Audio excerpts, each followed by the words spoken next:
Bendiga y bienvenido a Spot Preaching, donde se habla de la palabra y de lo que contiene. Tuve mucho tiempo fuera, tenía circunstancias, mucho trabajo y demás, pero esperamos en Dios que podamos estar de vuelta de una manera un poquito más consistente, ¿no? ¿Verdad? Aquí trayendo palabras de vida que nos lleve, ¿verdad?, a ser edificados a través de ella. Sin más preámbulo, vamos directo a lo que venimos. Y es una corta reflexión, unas cortas palabras que nos hagan pensar y reflexionar sobre el tema que vamos a tocar en esta tarde. La reflexión tiene bajo tema Jesús está en la barca. Vamos a tomar en consideración el Evangelio según San Marcos, el capítulo 4, versículos 35 al 41. El título que le tengo a esta corta reflexión es ¿quién depositamos nuestra confianza? En esta tarde de hoy tengo esta corta reflexión, una mención especial, y es la hermana Nereida Collazo. El que la escuche este nombre, por favor póngala en oración. Y a mi hermano José Nieves, póngalos en oración por salud, para que Dios obre a favor de esta familia que la llevo en el corazón. Esta reflexión espero que sea escuchada por ella y sea meditada y le ayude y sea de bendición para su vida. También junto a todos los que me puedan escuchar y ver. Bueno, sin más preámbulo, vamos a empezar. El texto que les mencioné en el capítulo 4, versículos 35 al 41, dice de la siguiente manera. Aquel día, cuando llegó la noche, les dijo, pasemos al otro lado. Y despidiendo a la multitud, le tomaron como estaba en la barca, y había también con él otras barcas. Pero se levantó una gran tempestad de viento, y echaba las olas en la barca, de tal manera que ya se anegaba. Y él estaba en la popa, durmiendo sobre un cabezal. Y le despertaron y le dijeron, Maestro, ¿no tienes cuidado que perecemos? Y levantándose, reprendió el viento y dijo al mar, Calla, enmudece. Y cesó el viento y se hizo gran bonanza. Y les dijo, ¿por qué estáis así amedrentados? ¿Cómo no tenéis fe? Entonces temieron con gran temor y se decían el uno al otro, ¿quién es este que aun el viento y el mar le obedecen? Que Dios añada bendición a su palabra y a este servidor que va a traer estas cortas palabras en este momento, para que el Espíritu Santo me ilumine, ¿ver? Y pueda, tanto usted como yo podamos ser edificados por esta palabra. ¿Verdad? Yo buscando en esta información acerca de esta historia que es bastante conocida, encontraba que Jesús estaba, ¿verdad? Leyendo anterior, Jesús ya estaba todo el día enseñando, Jesús ya había estado llevando el mensaje hasta el anochecer, y entonces fue cuando dijo, pasemos al otro lado. Esto no lo dijo con una vana repetición, por decirlo, esto lo dijo porque había una clara dirección con propósito. Si estudia la escritura, después de este suceso, se encuentra con el endemoniado de Gadareno, el de los cerdos. Y vamos a dar una referencia para que se acuerden de qué endemoniado, aquel que tenía una legión por dentro. Él dice, pasemos al otro lado, lo dice con propósito, porque sabía que había de acontecer. Pero en medio del camino, en el mar de Galilea, está una gran tormenta. ¿Qué hay distintivo de esto? Que el Señor da una dirección con propósito, Él sabe lo que ha de acontecer, Él sabe que hay una razón por la cual Él tiene que cruzar y llegar al otro lado. Y de momento, anochecer, eh, empieza la tempestad y empieza el mar, como decimos acá en Puerto Rico, de picado. Pero hay algo distintivo de esta área en donde ellos están, y es que en esa área del mar de Galilea no es de sorpresa el de momento encontrar con una tempestad, porque geográficamente hablando, en esa área, el mar de Galilea está rodeado de montañas. ¿Qué pasa? El aire frío de la montaña desciende, se encuentra con el aire caliente del mar, y eso causa un choque de temperatura, y es lo que causa entonces estos eventos atmosféricos que sorprenden de momento, son algo espontáneo, pero común verlos en esa área. ¿Qué pasa? Los discípulos, un par de ellos, no eran gente que estaba ajeno a esa circunstancia o a esa fama de ese lugar. ¿Por qué? Porque de los discípulos, por lo menos sabemos dos que son pescadores, que lo son Pedro y su hermano. ¿Qué pasa? Generalmente, yo hablando acá en términos de cocina, porque eso es a lo que me dedico, algo que sucede dentro de la cocina como un pequeño fuego de algún papel, de algún paño, un pequeño derrame de aceite y de esas cosas así que no involucran a emergencias, ¿verdad? Preparada y capacitada para manejar una emergencia de una capacidad aún más grande, pues yo puedo manejarlo porque tengo la experiencia y estoy entrenado para eso. Mantengo la calma en el momento que pase alguna pequeña emergencia, algún pequeño percance, algún derrame de aceite, algún pequeño fuego que yo pueda apagar y controlar. Si no, ¿verdad? Ya que no pase a mayores, que había que involucrar entonces a gente profesional como bomberos y demás. Pero entonces me encuentro o nos encontramos en la escritura que estos discípulos perdieron el control y temieron ante la tempestad. Y no estoy diciendo que nosotros no tengamos no sé, no tengamos el derecho, de si vamos a ponerlo así, no tengamos el derecho de asustarnos, pero es poco común perder el control viniendo de unos profesionales en esta arte de la pesca que están acostumbrados a encontrarse con tempestades climatológicas, que deben de conocer el mar en donde pescan y en donde pasan la mayoría de su vida porque ese es su oficio. Y ahí sacan el pan de cada día.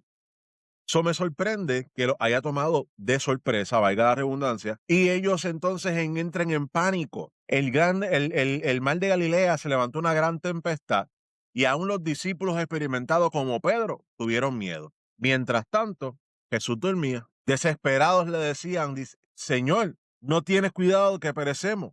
Y entonces Jesús se levanta y los reprende y enseña su soberanía. Y entonces le dice al mar y al viento y enmudece. Ellos quedan anonadados, no era de menos. Entendidos, ¿cómo es esto?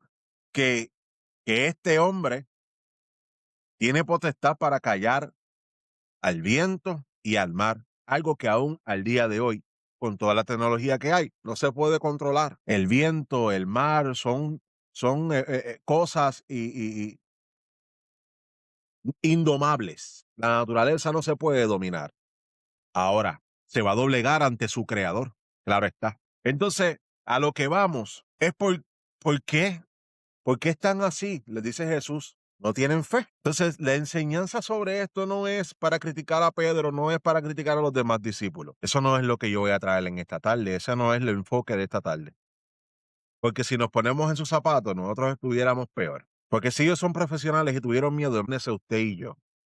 Obviamente estoy hablando con personas que quizás no sean pescadores, tal vez este pequeña reflexión le llegue a un pescador y él entienda de que él se hubiera controlado en un momento así, pero aún profesionales en esta arte, en este oficio, tuvieron miedo. O sea que tuvo que haber sido algo fuera de lo normal. Pero ¿cuál es el detalle de esto? De la misma manera, aún conociendo y habiendo pasado por diferentes circunstancias y aflicciones, nos encontramos día a día con ellas. Es algo común, es algo repetitivo en nuestra vida. La palabra nos dice que en el mundo tendréis aflicción. Nos advierte. Las aflicciones vendrán, los momentos duros van a pasar por millones. O sea que se supone que estemos acostumbrados a este vaivén de momentos buenos y momentos no tan buenos. Pero siempre que pasa algo un poquito más duro que el anterior, aún así perdemos el control y nos desesperamos. Me pongo yo en los zapatos de los discípulos y tipificando esta tempestad que ellos están pasando literal a una sentimental, a una hipotética como la que pasamos nosotros. Nosotros pasamos tempestad, pero estamos hablando de tempestades espirituales, fricciones de salud mentales, psicológicas, estrés, tristeza, depresión y todas estas diferentes cosas. Le podemos poner muchos nombres a esta tempestad que están pasando ellos, tipificándola, trayéndola al día de hoy a nosotros. Pero hay un detalle que en el cual se enfoca esta enseñanza. Si Jesús está en la barca, la tormenta no tiene la última palabra. Porque cuando Jesús habla, todo lo que se te está agitando tiene que callar. Dios está contigo en medio de la prueba. Isaías 43. Después de por las aguas, yo estaré contigo. Dios cumple lo que promete. Hay un detalle bien grande y es que ¿en quién depositamos nuestra confianza? Depositamos la confianza nuestra en nuestras propias fuerzas o depositamos nuestra confianza en Jesús. Si notamos esto, Jesús fue claro y les dijo a ellos, pasemos al otro lado. son palabras con dirección, son palabras con certeza. Si ellos fueran a perecer de este punto al otro, él no lo hubiera dicho pasemos al otro lado. O sea, lo que él dijo significa que pase lo que pase, iban a llegar al otro lado. Entonces, si él lo dijo, ¿por qué ha de temer? Si él nos dijo, en el mundo tendréis aflicción, pero confiad que yo he vencido el mundo. ¿Por qué tememos? Yo entiendo que es una conducta completamente normal de nosotros. El temor es necesario. ¿Por qué? Muchas veces el temor nos salva de mayores consecuencias. El temor te lleva a ser cauteloso. El temor te lleva a que tú no pongas tu vida en riesgo. El temor es algo necesario, es un instinto de supervivencia que Dios mismo puso dentro de nosotros. Ahora bien, si Jesús está en la barca, si Él está ahí tranquilo y Él está pasando lo mismo, Él pasó por lo mismo. Él dijo, en el mundo tendréis aflicción, pero confía porque ya yo lo vencí. Él pasó por todo lo que nosotros pasamos. Él fue afligido, él tuvo hambre, él tuvo que ir al baño, él sufrió dolor, mucho más del que nosotros hemos sufrido. O sea que él conoce cada una de las cosas que hoy en día nosotros pasamos. Y aún así él estaba calmado en la barca. Él no perdió el sueño hasta que lo despertaron. O sea que él estaba confiado en que lo que él dijo eso iba a ser. Pues si Jesús está en nuestra barca, ¿por qué hemos de temer? Si él dijo que pasaremos al otro lado, ¿por qué no confiamos en su palabra? Y esto no es un ataque a ti, esto yo estoy aquí, yo también estoy montado en esta barca igual que tú y también estoy paniqueado, como decimos acá, estoy paniqueado. También entro en desespero, Señor, mira, Dios mío, ¿qué vamos a hacer? ¿Qué está pasando? Yo no sé qué hacer, Señor, ¿cuál va a ser el siguiente paso? Señor, me aterroriza el no saber para dónde voy, qué decisión tomar. Señor, mi hijo está enfermo, mi hija está enferma. Señor, yo estoy enfermo. Confía en Él y Él hará. La palabra está llena de ejemplos en los cuales nosotros podemos refugiarnos debajo de las alas del Señor. O sea que nosotros debemos de confiar en que Cristo tiene el control sobre todas las cosas. Si Él está en tu barca, tú tranquilo, aunque esté callado, aunque quizás en el momento no esté, Él está ahí. Confía. Él te va a llevar al otro lado. Era necesario que ellos pasaran esa circunstancia para que ellos vayan entendiendo de una vez y por todas quién era con él, él andaba. En un momento dado, mucho más adelante, él les pregunta, ¿quién dicen ustedes que yo soy? O sea que todavía los discípulos, aunque andaban con Jesús, todavía necesitaban comprender y entender que Él es el Mesías. Había momentos en que les estaba claro, habían otros momentos en que quizás todavía debían de aprender un poco más quién era el hombre con quien él andaba, que no era un simple maestro, no era un profeta, era el Mesías, el Hijo de Dios, Dios encarnado. Por eso es que más adelante él les dice, ¿y quién ustedes dicen que yo soy? Y entonces Pedro dice, tú eres el Hijo del Dios viviente. Y él le dice que el Espíritu de Dios, eso no te lo reveló ni carne ni sangre, a Dios mismo te lo ha revelado. O sea que toda esta travesía, estos años que Jesús estuvo con ellos, fue ellos en una universidad aprendiendo más del maestro y por ende aprendiendo de Dios al Dios al quien le servían. ¿Qué pasa entonces con nosotros? La tormenta puede ser fuerte, pero no es eterna. El silencio de Dios no es abandono. Y una sola palabra de Jesús puede cambiarlo todo. El silencio de Dios no es abandono. Yo no sé si usted se ha encontrado, usted padre que me escucha, se ha encontrado en un momento en que su hijo tiene miedo y le dice, hey, tranquilízate que yo estoy aquí, yo te voy a cuidar, tranquilo. Y necesariamente estás hablando, pero con el simple hecho de que tu presencia esté al lado de tu hijo se siente más seguro. Cuando somos niños, en ocasiones nos agarramos de la pierna de nuestra madre o de la falda de nuestra madre, porque nos sentimos seguros. Cuando viene alguna persona extraña, cuando viene algo que sucede que nos inspire temor, nos agarramos de la pierna de nuestra madre o de la mano de nuestro padre, porque nos sentimos seguros.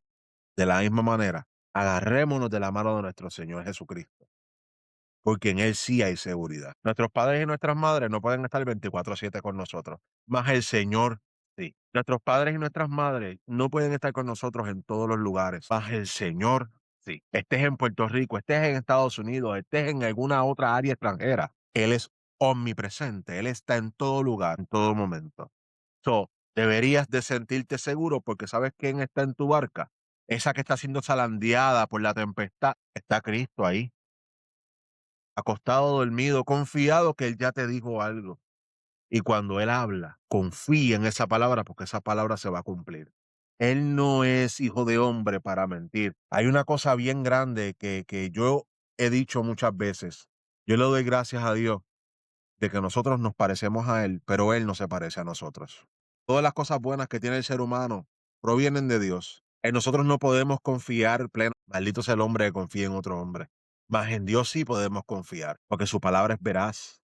Él no tiene doblez. Él es siempre el mismo. Hoy, mañana y por siempre. El cielo y la tierra pasará, mas su palabra no pasará. Así que tranquilo, confía en su palabra que vamos a pasar hacia el otro lado. Que ahora la ciencia te dice Villas y Castilla, está bien, tranquilo. ¿Sabes qué? La palabra de Dios va por encima de la ciencia. Y la última palabra la tiene ese Dios todopoderoso a quien tú le sirves y a quien yo le sirvo. Y si tú no le sirves todavía, el que me está escuchando, yo no te estoy dando palabras vacías. Yo te estoy hablando de experiencia propia. Te estoy hablando de un Dios tan grande y poderoso que llevamos 2000 años siguiendo unas escrituras que nos han llevado siempre al bien, que nos lleva a reflexionar, a ser mejores personas y a querer agradarle al Maestro cada vez más, porque Él es nuestro ejemplo a seguir. Te estoy hablando de un Dios que sana, un Dios que liberta, un Dios que sigue siendo el mismo hoy, mañana y por los siglos. Él no cambia, Él no tiene sombra de variación, Él no está contento ahora y molesto después como tú y como yo. Él no es bipolar, Él es siempre el mismo. Y en Él sí podemos confiar. Así que Él esté tranquilo en la barca junto contigo debe de ser suficiente razón para seguir hacia adelante y confiando que en el momento en que Él decida, decirte, ok, mira, ya paramos, llegamos, vas a mirar hacia atrás y vas a ver que ya pasó la tormenta. Gloria a Dios, Ebenecer está aquí, dado yo. Así que espero que te encuentres, ¿verdad? Bendición en estas palabras. Es una corta reflexión, es para que reflexiones, medites en esta palabra y encuentres bendición en ella. Espero que Dios te bendiga, que Dios te ayude en todo esto. Y así que vamos al otro lado. Confía en Él y Él hará. Dios te bendiga.